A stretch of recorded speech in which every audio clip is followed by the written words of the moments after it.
So this is part 5 of our wine glass tone experiment. And what you see here in front of you is a Google Sheet, or in other words, a spreadsheet in which I've recorded the data from our previous video.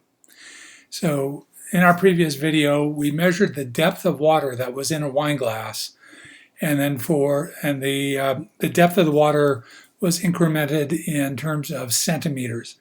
So we started out with an empty glass and then went to 1 centimeter, 2 centimeters, 3 centimeters in depth, and so forth. And as we did that, I rubbed my finger around the rim of the glass and produced a tone. And in each case, the tone was recorded by the Google Science Journal.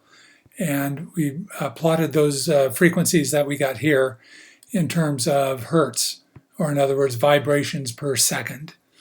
So column A is the depth of water in the glass in terms of centimeters, and column B is the frequency of the tone that was generated in terms of hertz.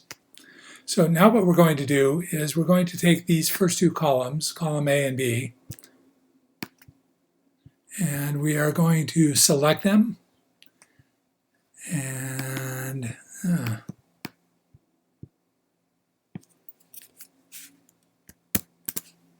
we're going to copy them with Command C, and then we're going to go over to Desmos, and in the first field we're going to do Command V and paste those values. Now you can see that as we've done that, we end up with two columns of data like we had before, and now we have a scatter plot of those data points. Now column Y1, or rather column X1 rather, still represents the depth of the water that was in the bottom of the glass, and column Y1 represents the frequency of the tone that was generated. Now we're going to write a regression curve or a regression model for this particular data. And the way we do that on Desmos is we start off by writing a Y1, and then we're going to use the little tilde symbol, which looks like a curly Q. And so to do that, we do Shift, and then we press the key that is directly below the escape key on the keyboard. So we get that symbol, that's a tilde. And you perhaps recall back in Algebra 1, or even pre-algebra, when you were learning about lines, you wrote the equations of lines in slope-intercept form, which was y equals mx plus b. We're going to do something similar here by starting out with m, which is going to represent a coefficient.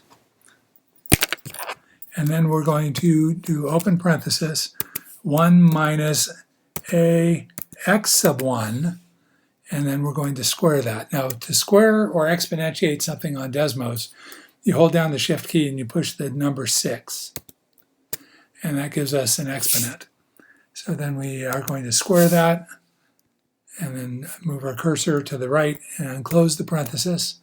And then again, we are going to, now you'll notice just that amount there, this term here, which is called the correlation coefficient, r squared, is 0.9414. The closer that number is to 1, 1.00, the better.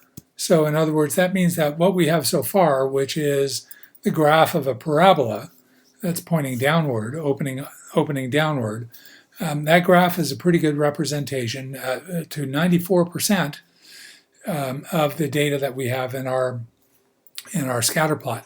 But we're going to go a bit further. We're going to exponentiate again. So Shift 6, and we're going to make our exponent 0.5, which means that we just took the square root of all that information. And you'll notice that that improved our correlation to 0.9608. Okay, and then perhaps we'll bring our cursor back to the normal level, and then perhaps we'll add a constant k.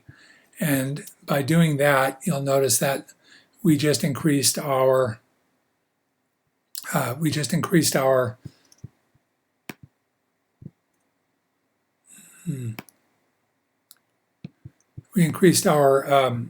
correlation coefficient to 98.6%, which is pretty high. That's almost 99%. Now, the information also gives us, and that show the keypad thing is in the way, and I don't know how to get rid of it. But let me raise this up a bit more. Whoops. No, it's still going to be there. Okay, and I don't want the keypad. But those numbers are, the first number, the 304.606, is the value of M. And then we have A, which is 0.0118587, and that's the number that is the coefficient of x1 squared. And then we have this number down here, which is K, which is 470.503. Now, interestingly, if we add 470.503 to 304.606, we get a number that's very close to this value of 0 when the depth was 0. Okay, so that basically is going to be our, pretty much be our y-intercept. Okay, so you'll notice then that these values on the scatter plot match up with the curve pretty well. Right, they come very, very close. Now, this particular regression curve, or this model that I'm calling it, I found this in a paper that was published in the journal Physics Today, which is a professional physics journal. And when I did that, I unfortunately had to go through a paywall. Now, I'm a member of the American Association of Physics Teachers, which means that I've paid to become a member of that association, so I have access for free to Physics Today. I actually paid for it, but unfortunately, you don't have access to that journal. So you're just going to have to take my word for it. I may post in the notes on YouTube that where the article out of which I got this. So anyway, you can find things like that, and it helps to be able to compose a model that explains the data. Now, there's some interesting patterns that are going on here in our data. Right? If you look back over here at the frequencies, notice that the original frequency when the glass was empty was 764.7 hertz. And then the frequency dropped from there to 763.2. But then it increased to 763.8.